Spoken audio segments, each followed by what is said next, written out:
మీ ఆహారాన్ని అందించవలసిందిగా దయచేసి వారికి సమయాన్ని అప్పగిస్తున్నానండి.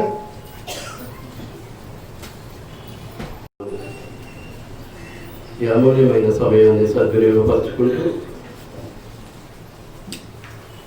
పరమ తండ్రిని ఈ ప్రారంభ దినాలు ఆత్మతోనూ సత్యముతోనూ యథార్థముగా ఆరాధించడానికి కూడి వచ్చినటువంటి ప్రతి సహోదరునికి ప్రతి సహోదరికి పేరు పేరున క్రీస్తు ప్రభు నామంలో నా హృదయపూర్వక వందనాలు చెల్లిస్తూ ఉన్నాను. రోమపత్రిక 6వ అధ్యాయం 19వ వచనం చివరి భాగంలో, అలాగే పరిశుద్ధత కలుగుటకై ఇప్పుడు మీ అవయవములను నీతికి దాసులుగా అప్పగించుడి. పరిశుద్ధత కలగటానికి మీ అవయవములను నీతికి దాసులుగా అప్పగించుడి. నీతి అనగా ఏంటో నీకు చెప్పడం జరిగింది. నీతి అంటే ఏంటండి? దేవుడు చెప్పిన దానిని చెప్పినట్లుగా ఆచరించడమే నీతి. దేవుడు వాక్యం ద్వారా ఏదైతే సెలవిస్తూ ఉన్నాడో ఆ చెప్పబడినటువంటి ప్రతి మాటను అనుసరించి జీవించటమే నీతి. అలాగూ గ్రంథమందు వ్రాయబడిన దాన్ని అనుసరించి జీవించేవారే నీతిమంతులు. ఈ నీతి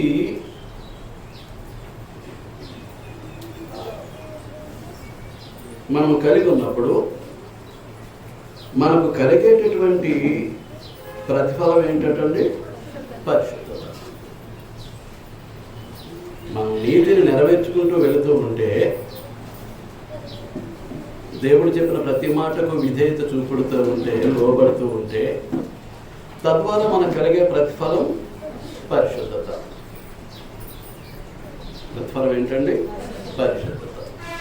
ఎందుచేతమనంటే మన పరమ తండ్రి పరిశుద్ధుడు. గత వారం మనం చూడటం జరిగింది. లేవియకాండం 11వ అధ్యాయం 44వ వచనం.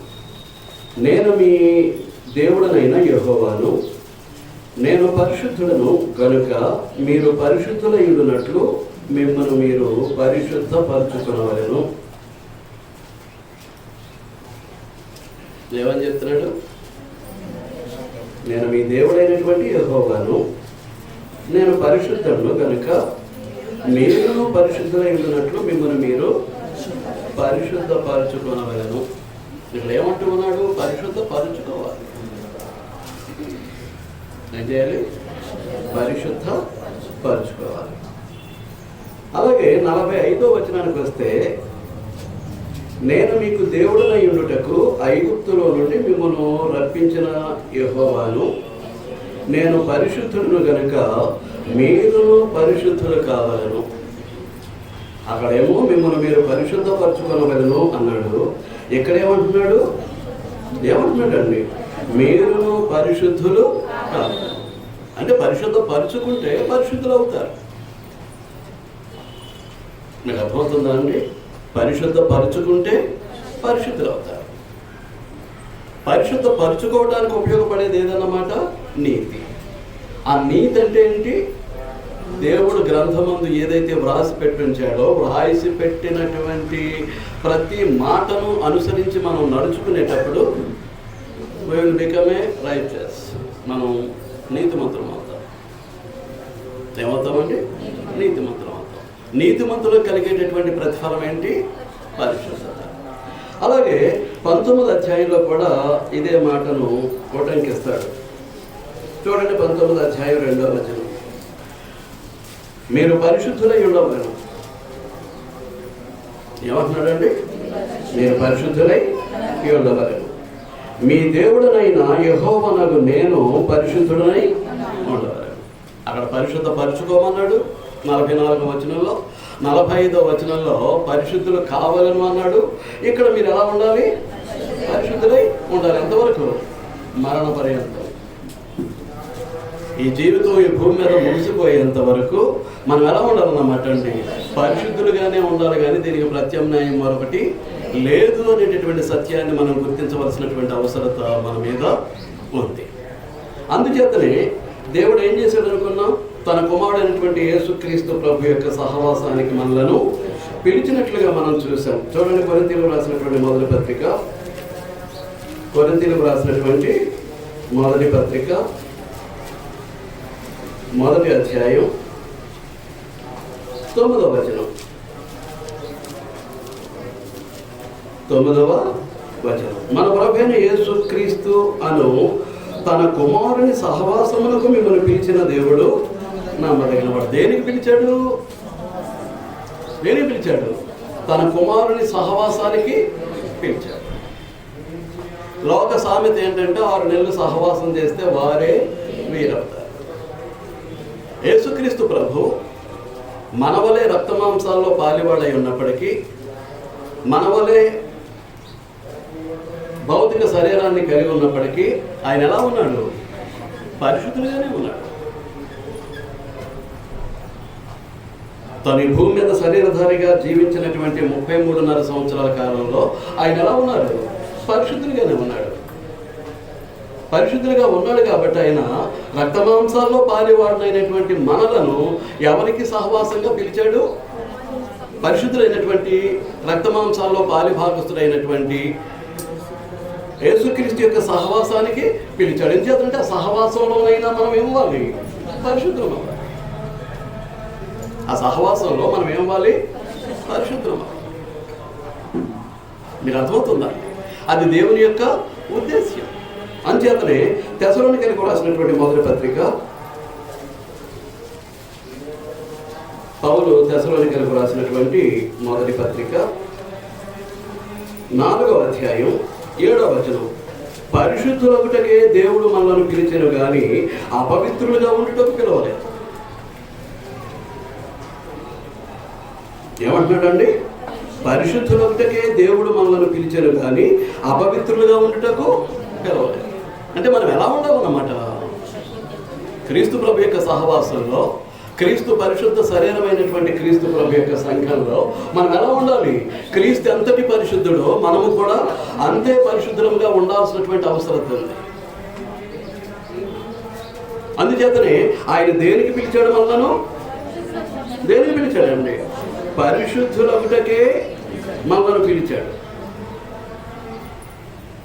పరిశుద్ధులు అవ్వటం ఎలాగో? క్రీస్తు ప్రభు యొక్క సహవాసంలో పరిశుద్ధులు అవ్వాలి. అందుకే మనల్ని పిలిచాడు.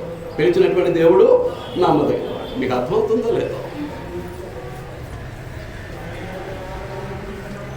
గమనించాలని నేను కోరుతూ ఉన్నాను. ఎలా పిలిచాడు? 2వ పత్రిక, తెస్సలోనికీయులకు రాసిన 2వ పత్రిక 2వ అధ్యాయం 14వ వచనం. మీరేలాగున రక్షింపబడి మన ప్రభువైన యేసుక్రీస్తు యొక్క మహిమను పొందవలనని ఆయన మా సువార్త వలన మిమ్మల్ని పిలిచాను. దేని ద్వారా పిలుపు? సువార్త ద్వారా పిలుపు, వాక్యము ద్వారా పిలుపు. ఎందుకు? మనం ఇలాగున రక్షింపబడి మన ప్రభువైన యేసుక్రీస్తు యొక్క మహిమను పొందటానికి. పరిశుద్ధత లేకుండా మహిమ ప్రవేశం అనేటటువంటిది జరగదు. మనం పరిశుద్ధులము కాకుండా యేసుక్రీస్తు యొక్క మహిమను పొందేటటువంటి కార్యక్రమం మన జీవితంలో జరగడానికి వీలు లేదు, అవకాశం లేదు. మీకు అర్థమవుతుందా? కనుక ఎలాంటి సాధన చేస్తే మనం ఆ స్థాయికి వెళతాం? వచ్చి కూర్చుండి ఆమె అనగానే వెళ్ళిపోయే పరిస్థితుల్లో ఉంటే ఆ స్థాయికి వెళ్ళటానికి అవకాశం లేదు. ఆ స్థాయికి వెళ్ళటానికి అవకాశం లేదు. క్రీస్తు పరిశుద్ధుడు కాబట్టి ఆయన పరిశుద్ధతలో పాలిభాగస్థులం అవటమే కాదు, ఆయన యొక్క మహిమలోనికి మనం ప్రవేశించాలి, ఆయన మహిమను పొందగలగాలి. అంటే క్రీస్తు సంఘంలో మనం ఎలాంటి జీవితాన్ని జీవించాలి అనేటటువంటిది మనం ఆలోచించవలసినటువంటి బాధ్యత మన మీద ఉందండి. అందుచేతనే మనం ఎలా ఉండాలో, ఎలా నడుచుకోవాలో, ఎలా మాట్లాడాలో, మన ఉనికిని ఎలా కొనసాగించాలో క్రీస్తు ప్రభు యొక్క సంఘమునందు దాన్ని అంతటినీ కూడా గ్రంథం మనకి ఏం చేస్తూ ఉంది? తెలియజేస్తూ ఉంది. ఏ విషయంలోనూ విడిచిపెట్టలేదు. ఎప్పుడు ఎలా ఉండాలో ఆ విధానం అంతా కూడా గ్రంథం ఏం చేస్తుందని మనకు తెలియజేస్తూ ఉంది. గ్రంథం మనకు తెలియజేసేటప్పుడు మనం అలాగూ నడుచుకున్న బద్ధులమై ఉన్నాం. మన ఇష్టానుసారంగా మనం ఉండటానికి వీల్లేదు, మన ఇష్టానుసారంగా మనం తలంచడానికి వీల్లేదు, మన ఇష్టానుసారంగా మనం ఆలోచించడానికి వీల్లేదు, మన ఇష్టానుసారంగా నిర్ణయాలు తీర్మానాలు చేసే హక్కు కానీ అధికారం కానీ మనకు లేదు.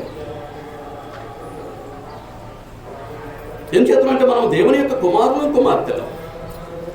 ఆయన చెప్పినట్లుగా ఆయన నడిపించేటట్లుగా నడవాలి తప్ప మన ఇష్టానుసారంగా మనం వెళ్ళటానికి దేవుడు ఎట్టి పరిస్థితుల్లో అంగీకరించేటటువంటి అవకాశం లేదు. అందుచేతనే చూడండి, కొంచెం జాగ్రత్తగా వినాలని మీకు మనం చేస్తూ ఉన్నాను. తెస్సలోనికీయులకు రాసిన మొదటి పత్రిక 3వ అధ్యాయం.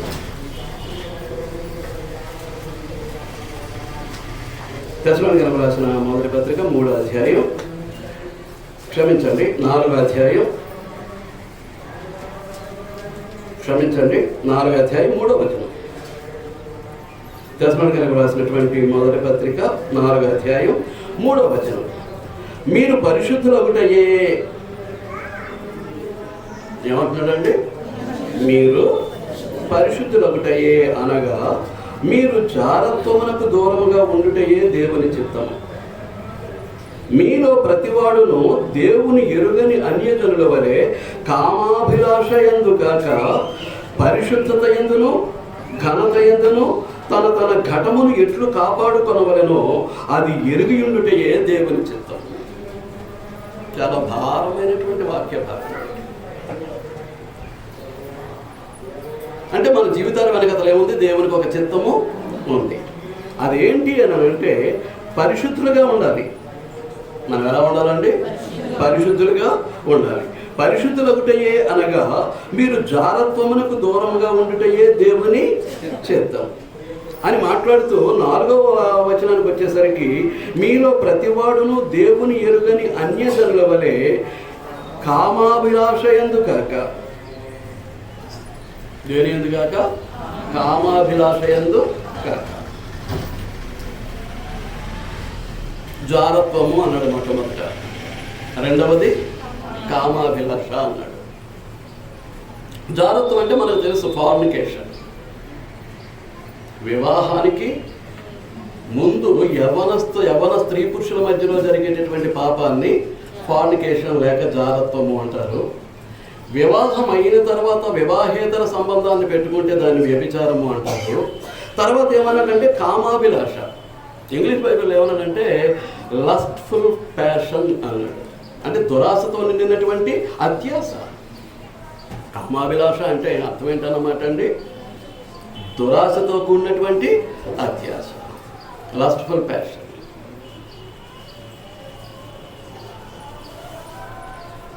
మీరు జాగ్రత్తగా ఫాలో అవ్వాలి, పాఠాన్ని జాగ్రత్తగా వెంబడించాల్సినటువంటి అవసరంతో ఉంది. ఇప్పుడు సాధారణంగా శరీర సంబంధమైనటువంటి పాపం అందులో కనిపిస్తూ ఉంది. జారత్వము, వ్యభిచారము లేక కామాభిలాష అన్నిట్లో, కామాతురత అన్నిట్లో మనకు శరీర సంబంధమైనటువంటి పాపం కనిపిస్తూ ఉంది. వివాహానికి ముందు కానీ వివాహానికి బయట కానీ మీకు అర్థమవుతుందండి. అటువంటి కోరికలు, దురాశతో కూడినటువంటి అత్యాశలు మనల్ని పాపంలోనికే నెట్టివేస్తాయి. అందులో తిరుగులేదు. కాకపోతే ఇక్కడ మనం ఆలోచించవలసింది ఏంటి అని అంటే శరీర సంబంధమైన వాటిని గురించి ఇక్కడ మాట్లాడట్లేదు. జారత్వం అన్నా, వ్యభిచారం అన్నా, కామాభిలాష అన్నా శరీర సంబంధమైన వాటిని గురించి ఇక్కడ మాట్లాడట్లేదు. అధికమైనటువంటి ప్రతి ఆశ కూడా దేని కిందకి వస్తుంది అన్నమాట అండి? దేని కిందకి? వ్యభిచారం కిందకే వస్తుంది, జారత్వం కిందకే వస్తుంది, కామాభిలాష కిందకే వస్తుంది. Over desire. అధికమైనటువంటి ప్రతి ఆశ కూడా, ఎక్కువైపోయినటువంటి ప్రతి ఆశ కూడా దేని కిందకి వస్తుంది అన్నమాట అండి? దేని కిందకి వస్తుంది? వ్యభిచారం క్రిందికి, జారత్వం క్రిందికి, కామాభిలాష క్రిందికి వస్తుంది. అంచేత ఆత్మ సంబంధమైనటువంటి రీతిలోనే మాట్లాడుతున్నాడు. పరిశుద్ధులు అవ్వటం అనేటటువంటిది ఆత్మ సంబంధమైనటువంటి స్థితి. పరిశుద్ధులు అవ్వటం అనేది ఆత్మ సంబంధమైనటువంటి స్థితి. మీకు అర్థమవుతుందా అండి? ఎవరు ఉంటారు అని అంటే దేవుని ఎరుగని అన్యజనులు వాటిల్లో ఉంటారు. అది డబ్బు ఎందు కావచ్చు, మీకు అర్థమవుతుందా అండి? ధనము సంపాదించుకోవడంలో కావచ్చు, భూములు సంపాదించుకోవడంలో కావచ్చు, లేకపోతే వెండి బంగారాలు సంపాదించుకోవడంలో కావచ్చు, లేకపోతే యెహోవా సంబంధమైనటువంటి శరీర సంబంధమైనటువంటి సుఖాన్ని అనుభవించడంలో కావచ్చు. ఇదంతా కూడా దేని కిందకి అన్నమాట అండి? ఆత్మ సంబంధమైనటువంటి వ్యభిచారం క్రిందికి, జారత్వం క్రిందికి, కామాభిలాష క్రిందికి వస్తాయి. మీకు అర్థమవుతుందా అండి? ఒక్కసారి మీకు దాన్ని వివరించడానికి నేను ప్రయత్నం చేస్తాను. చూడండి, యెషయా గ్రంథం 54వ అధ్యాయం. యెషయా గ్రంథం 54వ అధ్యాయం 5వ వచనం. నిన్ను సృష్టించిన వాడు నీకు భర్త అయి ఉన్నాడు. ఏమంటున్నాడండి? నిన్ను సృష్టించిన వాడు నీకు భర్త అయి ఉన్నాడు. సైన్యములకు అధిపతికి యెహోవా అనే ఆయనకు పేరు. ఇశ్రాయేలు దేవుడు, పరిశుద్ధ దేవుడు, నీకు విమోచకుడు, సర్వలోకమునకు దేవుడని ఆయనకు పేరు. ఇక్కడ నిన్ను సృష్టించిన వాడు నీకు భర్త అయి ఉన్నాడు అనేటటువంటి విషయాన్ని ఎందుకు మాట్లాడుతున్నాడు? ఎందుకు మాట్లాడుతున్నాడు? ఇహలోకంలో భార్యాభర్తల బంధాన్ని మనం ఆలోచించవలసినటువంటి అవసరత ఉంది. భార్య భర్తకు శరీరమై ఉంది, భర్త భార్యకు శిరస్సు అయి ఉన్నాడు. శిరస్సు అంటే హెడ్, హెడ్ అంటే యజమాని.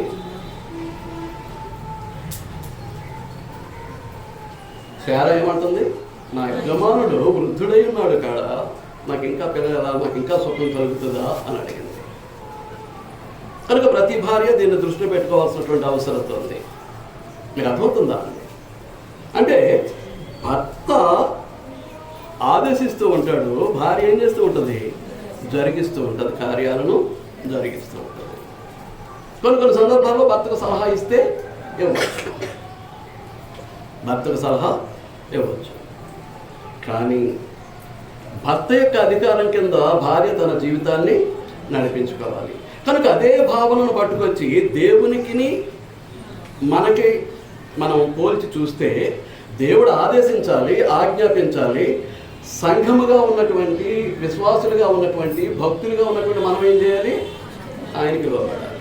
ఇది ఉద్దేశ్యం. అక్కడ ఒక భర్తకు భార్య ఏ విధంగా అయితే లోపడుతుందో, విధేయత చూపిస్తుందో, విధేయురాలై ఉంటుందో, సంఘము అనేటటువంటిది కూడా భార్యగా పోల్చబడింది. దేవుణ్ణి ఎలా పోల్చాడు? భర్తగా పోల్చినటువంటి పరిస్థితి మనకు కనిపిస్తుంది. ఇశ్రాయేలును ఉద్దేశించి ఆయన ఏమంటున్నాడు? నిన్ను సృష్టించిన వాడు నీకు భర్తయ్యై ఉన్నాడు అన్నాడు. భర్తయ్యై ఉన్నాడు అన్నాడు. ఇర్మియా గ్రంథానికి వెళదాం. 31వ అధ్యాయం. ఇర్మియా గ్రంథం 31వ అధ్యాయం 32వ వచనం.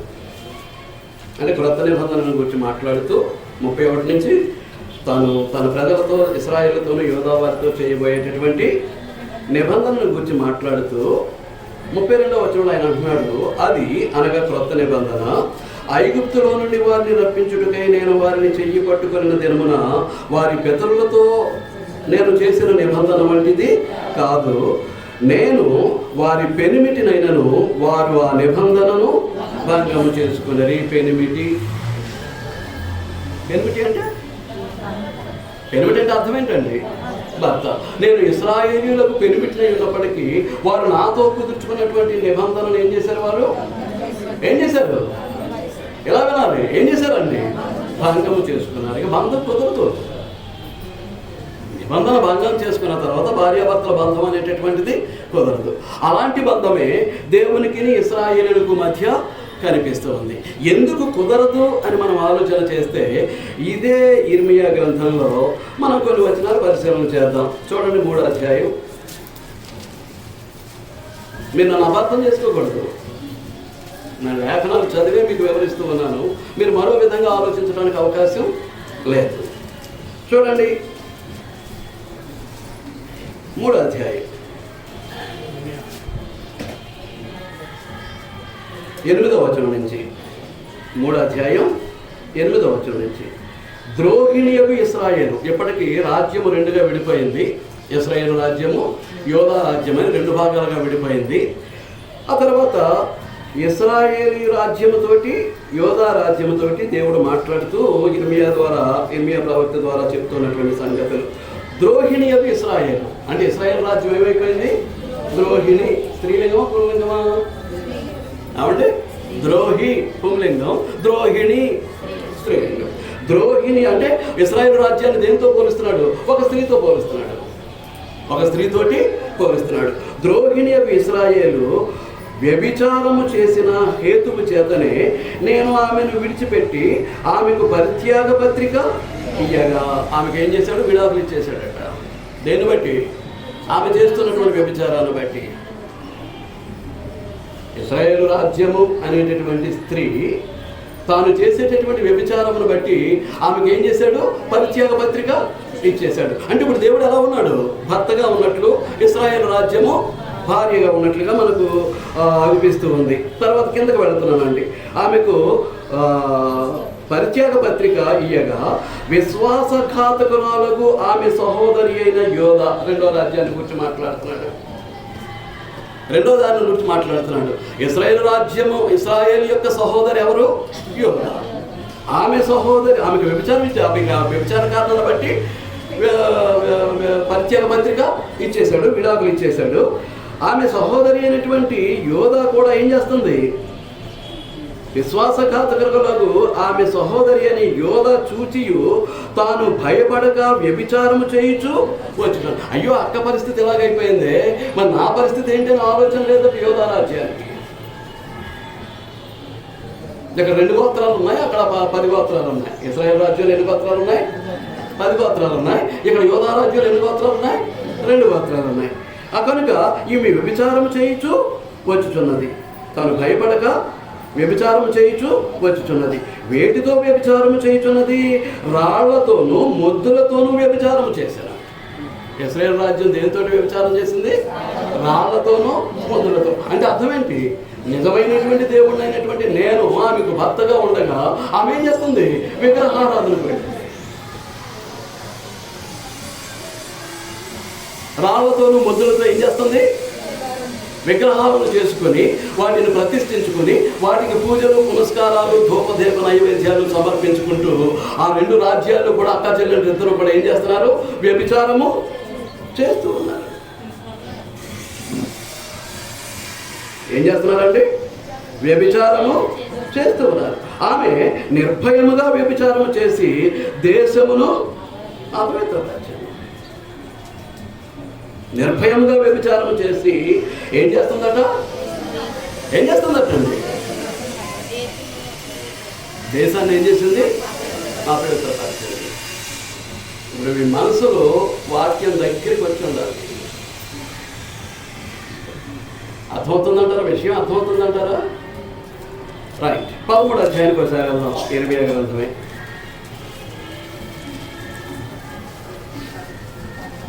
ఇర్మియా గ్రంథం 13వ అధ్యాయం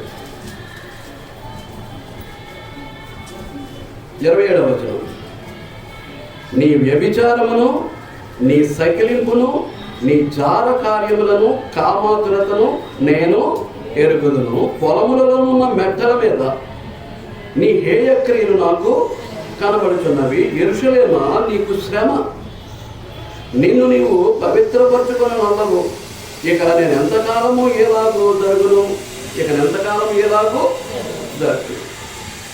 ఎక్కడట? మెట్టల మీద, చెట్ల క్రింద ఏం చేస్తూ ఉంది? హేయక్రియలు, అసహ్యమైనటువంటి కార్యాలు చేస్తూ ఉంది. ఏంటవి? వ్యభిచారము, జారత్వము, కామాతురత. అంటే ఎక్కడ పెడుతుంది అన్నమాట? ఎక్కడ పెడుతుంది? ఎక్కడ పెడుతుంది? అర్థం లేదా? నోట్లో మాట్లాడట్లేదు. ఎక్కడ పెడుతుంది? ఆమె పెనిమిటిని, ఆమె భర్తను, నిజ దేవుడిని అయినటువంటి నన్ను విడిచిపెట్టి రాళ్లతోటి, మొద్దులతోటి ఏం చేస్తుంది? ఆమె ఏం చేస్తున్నారు? అక్క చెల్లెలు ఇద్దరును ఏం చేస్తున్నారు? వ్యభిచారం చేస్తూ ఉన్నారు. ఇప్పుడు ఆలోచన చేయండి మన పరిస్థితి ఏంటో. ఇప్పుడు రండి దేశానికే వ్యతిరేకం.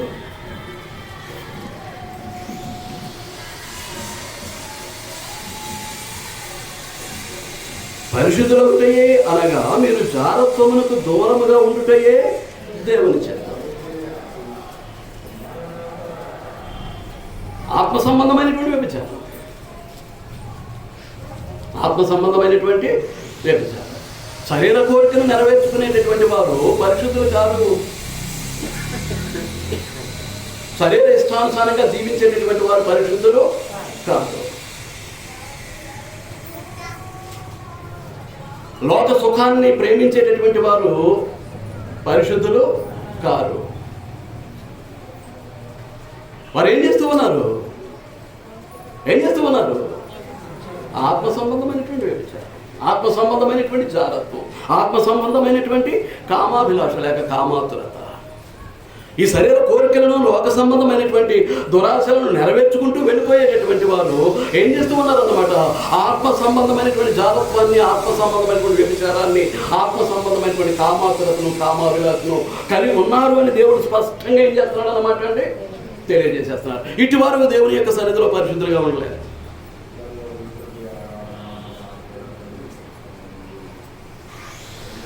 శరీరాలకు ప్రాధాన్యత, శరీర బంధాలకు ప్రాధాన్యత, లోక సంబంధమైనటువంటి సుఖ సౌఖ్యాలకు ప్రాధాన్యత ఇచ్చే వాళ్ళందరూ కూడా ఏం చేస్తున్నారండి? వ్యభిచారం చేస్తూ ఉన్నారు. ఆత్మ సంబంధమైనటువంటి వ్యభిచారం. ఒక్కసారి ఈ సందర్భంలో యాకోబు పత్రిక మనం వెళదాం. 4వ అధ్యాయం, యాకోబు పత్రిక 4వ అధ్యాయం 4వ వచనం. వ్యభిచారులారా, ఈ లోక స్నేహము దేవునితో వైరమని మీరు ఎరుగరా? కాబట్టి ఎవడు ఈ లోకముతో స్నేహము చేయవలనో వాడు దేవునికి శత్రువగును. ఏమని సంబోధిస్తున్నాడు? వ్యభిచారులారా, ఈ లోక స్నేహము దేవునితో వైరమని మీరు ఎరుగరా? కాబట్టి ఎవడు ఈ లోకముతో స్నేహము చేయగోరునో వాడు దేవునికి శత్రువు. అంటే ఇటు లోకము కావాలి, లోక సుఖము కావాలి, లోక సంతోషము కావాలి, లోక సంబంధమైనటువంటి ప్రతీదీ కావాలి. ఇటు ఆత్మ సంబంధముగా దేవుడు కావాలి, యేసుక్రీస్తు యొక్క రక్తము కావాలి, దేవుని యొక్క ఆశీర్వాదాలు కావాలి, ఆ పరలోక సంబంధమైనటువంటి దీవెనలు కావాలి. ఈ రెండు వైపులా మనిషి ఇటు అటు కూడా తన యొక్క కోరికలు నెరవేర్చుకుంటూ వెళుతూ ఉన్నారు అనుకోండి. ఏం చేస్తున్నారు అన్నమాట? వ్యభిచారం చేస్తూ ఉన్నారు. ఇటు వారు పరిశుద్ధులుగా ఉండటానికి అవకాశం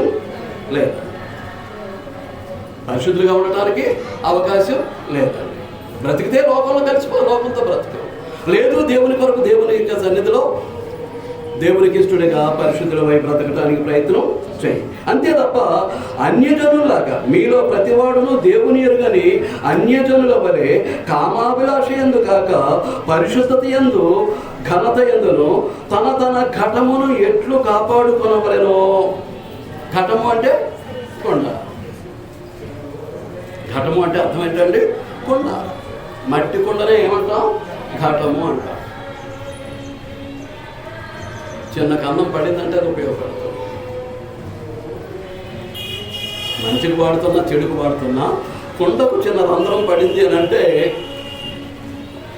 అది ఉపయోగపడుతుంది. కొన్ని ఇలా పట్టుకెళ్తూ ఉండగా వదిలేసామనుకోండి, ఇక ఏముండదు, దేనికి మనకి రాదు. కనుక ఈ మంటి ఘటం దేంతో చేశాడు? ఈ శరీరాన్ని దేంతో చేశాడు? మట్టితో చేశాడు. కనుక ఈ మంటి ఘటాన్ని ఏం చేయాలి? రంధ్రం పడకుండా చూసుకోవాలి. పగిలిపోయి విచ్ఛిన్నం అవ్వకుండా చూసుకోవాల్సినటువంటి బాధ్యత విశ్వాసులుగా, భక్తిపరులుగా, దేవుని కుమారులుగా, కుమార్తెలుగా మన మీద ఉంది. ఎందుకు చేస్తున్నానంటే మన తండ్రి పరిశుద్ధుడు, మనము కూడా ఎలా ఉండాలి? పరిశుద్ధులుగా ఉండాలి. పరిశుద్ధపరచుకోవాలి, పరిశుద్ధులం కావాలి. ఆయన పరిశుద్ధులుగా ఉన్నాడు కనుక మనము కూడా ఎలా ఉండాలండి? పరిశుద్ధులుగా ఉండాలి. అంతే. నమ్ముకున్నాను, బైబిల్ సంఖ్యలో పెట్టుకు తిరుగుతాను, కానీ లోక సంబంధమైనటువంటి దాన్ని దేన్ని వదలను, శరీర సంబంధమైనటువంటి దాన్ని ఏది వదలను అన్నాం అనుకోండి, వీఆర్ కమిటింగ్ స్పిరిచువల్. మనం ఏం చేస్తున్నాం అన్నమాట అండి? ఆత్మ సంబంధమైనటువంటి వ్యభిచారాన్ని జరిగిస్తాం. దేవుని సంబంధులుగా ఉండాలి, సాతాను సంబంధులుగా ఉండాలి, పరలోక సంబంధులుగా ఉండాలి, ఈ లోక సంబంధులుగా భూలోక సంబంధులుగా ఉండాలి, ఆత్మ సంబంధులుగా ఉండాలి, శరీర సంబంధులుగా ఉండాలి. ఈ రెంటిని కలిపి నా జీవితాన్ని ముందుకు నడిపించేస్తాను అని అంటే నీవు ఆత్మ సంబంధమైనటువంటి వ్యభిచారి, నేను ఆత్మ సంబంధమైనటువంటి వ్యభిచారి. అలాంటి జీవితాన్ని జీవించేటటువంటి ప్రతి ఒక్కరు కూడా ఏం చేస్తున్నారన్నమాట అండి, ఆత్మ సంబంధమైనటువంటి వ్యభిచారాన్ని జరిగిస్తూ ఉన్నారు అనేటటువంటి సంగతిని మర్చిపోతారు. ఆత్మ సంబంధమైనటువంటి వ్యభిచారులు దేవుని యొక్క రాజ్యానికి వర్తిస్తారంటారా అంటే చెల్లుతారా? చెల్లరు. చూడండి కొరింథీయులకు రాసినటువంటి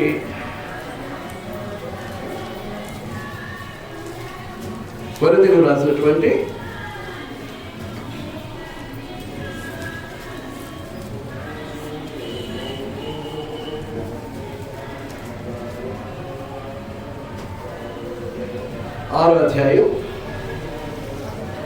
రాసినటువంటి మొదటి పత్రిక 6వ అధ్యాయం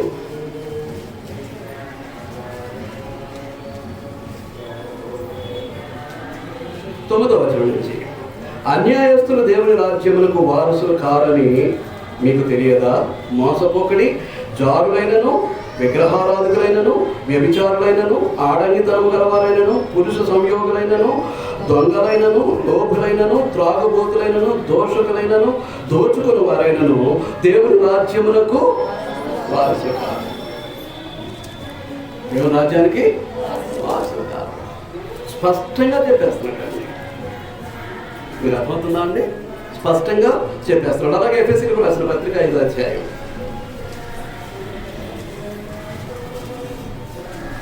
ఎఫెసీయులకు రాసిన పత్రిక 5వ అధ్యాయం 3వ వచనం నుంచి, మీలో జారత్వమే కానీ, ఏ విధమైన అపవిత్రతయే కానీ, లోభత్వమే కానీ వీటి పేరైనను ఎత్తకూడదు. ఇదే పరిశుద్ధులకు తగినది. కృతజ్ఞతావచనమే మీరు ఉచ్చరింపవలను కానీ మీరు బూతులైనను, పోకిరి మాటలైనను, సరసోక్తులైనను ఉచ్చరింపకూడదు. ఇవి మీకు తగవు. వ్యభిచారి అయినను, అపవిత్రుడైనను, విగ్రహారాధికుడైనను, లోభి అయినను క్రీస్తు యొక్కయు దేవుని యొక్కయు రాజ్యమునకు హక్కుదారుడు కాడని సంగతి మీకు నిశ్చయముగా తెలియదు. ఆలోచిస్తూ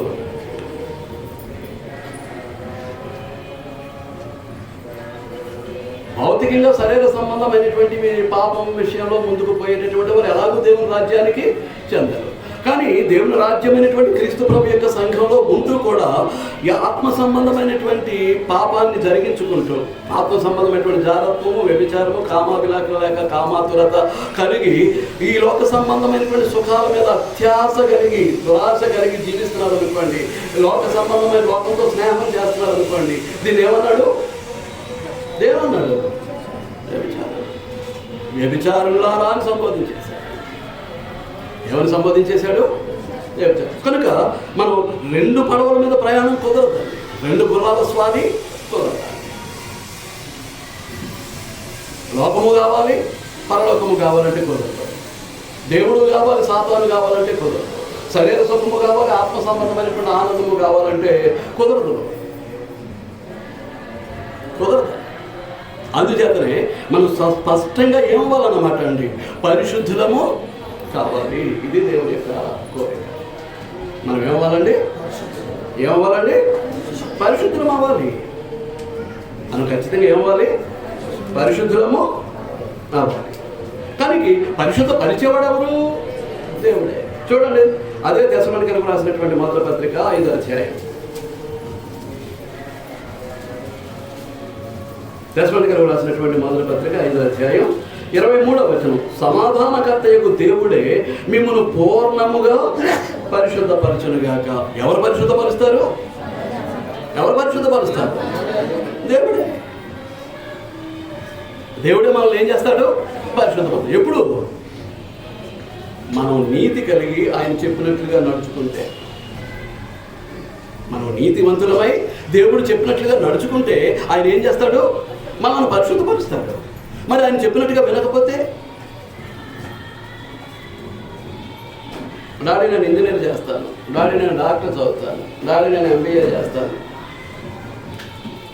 ఏమండి ఏంటండి, నాన్న నేను డాక్టర్ అయిపోతాను, నాన్న నేను ఇంజనీర్ అయిపోతాను, నేను నేను ఎంబీఏ చేస్తాను, అది నేను కలెక్టర్ అయిపోతాను, ఇలా తల్లిదండ్రులతో చెప్పుకోవచ్చు. కానీ ఎప్పుడు చదివిస్తారు? ఎప్పుడు చదివిస్తారు? తల్లిదండ్రులు చెప్పిన మాట వింటేనే.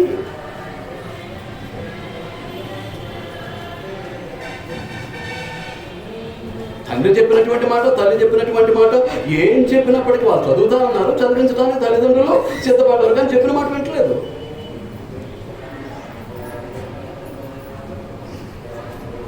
చెప్పిన మాట వినకపోతే ఏం చేస్తారు?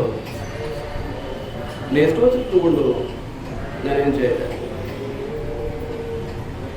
నెక్స్ట్ వచ్చినట్టు ఉండు, నేనేం చేయలేను, చేతులు ఎత్తేస్తాను. నేను చేస్తా, చెప్పిన మాట వినట్లేదు కాబట్టి. అలాగే నీతి కలిగి ఉండటము అని అంటే తల్లిదండ్రుల మాట వినటం అనేది భౌతికంగా ఉన్నటువంటి కుమారులకు కుమార్తెలకు నీతి. నీకు మేలు కలిగినట్లు నీ తల్లిని తండ్రిని సన్మానం. అప్పుడు నీవేమవుతావు? దీర్ఘాయుష్మంతుడు. కనుక అది జరిగేటట్లుగా ఏం చేయమంటున్నాడు? ప్రభు యొక్క శిక్షణను, బోధలను పిల్లలను వాళ్ళు పెంచడం చేత కాకపోతే, పెంచడంలో తల్లిదండ్రులు విఫలమైతే పిల్లలు ఏం చేస్తారు? ప్రతి చిన్నదానికి ఎదురాడుతూ ఉంటారు, తిరుగుబాటు చేస్తూ ఉంటారు. కనుక అనుకున్నది సాధించడానికి ఆ కుటుంబానికి ఆ పరిస్థితులు ఉండవు. కానీ మన దేవుడు మనము భౌతికంగా ఉన్నటువంటి తల్లిదండ్రులు లాంటి వాడు కాదు. ఆయన నీతిమంతుడు, నీతి స్వరూపుడు, పరిశుద్ధుడు, సత్యస్వరూపుడు, ప్రేమస్వరూపుడు. అలాంటి గొప్ప దేవుడు మనం ఎలా ఉండాలని కోరుకుంటూ ఉన్నాడో అలా ఉండమని ఏం చేస్తూ ఉంటాడు? మాట్లాడుతూ ఉంటాడు. ఆయన చెప్పినట్లుగా మనం ఏం చేయాలన్నమాట అండి? నడుచుకుంటూ ఉండాలి. నడుచుకుంటూ ఉండేటప్పుడు ఆ ఆత్మ సంబంధమైనటువంటి ఆ జారత్వం కానీ, వ్యభిచారం కానీ, ఆ కామాభిలాష కానీ, కామాతురత కానీ మన దగ్గరికి రావడానికి అవకాశం ఉంటుంది. దేవునికి దూరమయ్యే పరిస్థితులు ఉంటాయి. దేవుడు ఎలా చెప్తే మనం ఇంకో విధంగా ఆలోచన చేసి ఇంకో విధంగా చేసామనుకోండి, అది చాలా వ్యభిచారం. ప్రతి ఆదివారం దేవుని సన్నిధికి చేరి ఆయన గత వారం అంతా చేసినటువంటి మేలులకు కృతజ్ఞతగా ఆయన ఆత్మతో సత్యంతో ఆరాధించడానికి ఆయన సన్నిధికి రామంటే నువ్వు ఎక్కడికో పోయావనుకో, నువ్వు వ్యభిచారివి, నేను వ్యభిచారిని. ఈ లోక సంబంధమైనటువంటి కామాభిలాష, ఈ లోక సంబంధమైనటువంటి కామాతురత, లోకంలో ఏదో సుఖపడిపోవాలి, ఏదో సాధించేయాలి, ఎవరి మెప్పో పొందేయాలి, ఎవరో మనల్ని గొప్పగా చూసేయాలి. అదంతా కూడా దేనికి సంబంధించింది? ఈ లోకానికి సంబంధించింది. ఏంటన్నమాట అండి? ఈ లోకానికి సంబంధించింది. అంచేత మనం ఏం చేయాలన్నమాట అండి? ఏం చేయాలి? పరిశుద్ధులుగా ఉండటానికి. మన తండ్రి పరిశుద్ధులు కాబట్టి మనం కూడా ఎలా ఉండాలని కోరుకుంటున్నాడు అన్నమాట అండి. ఎలా ఉండాలని కోరుకుంటున్నాడు? ఎలా చేస్తాడు? ఆయనే పరిశుద్ధపరుస్తాడు అని మనం చదువుకున్నాం. ఇప్పుడు ఎక్కడ? తెస్సలోనికీయులకు రాసినటువంటి మొదటి పత్రిక 5వ అధ్యాయం 23వ వచనంలో దేవుడే మిమ్మును సంపూర్ణముగా పరిశుద్ధత, కొంచెం కొంచెం కాదండి, సంపూర్ణంగా ఏం చేస్తాడు? పరిశుద్ధపరుస్తాడు. ఎలా పరుస్తాడండి? ఎఫెసీయులకు రాసిన పత్రిక, టైం అయిపోయింది. ఎఫెసీయులకు రాసిన పత్రిక 5వ అధ్యాయం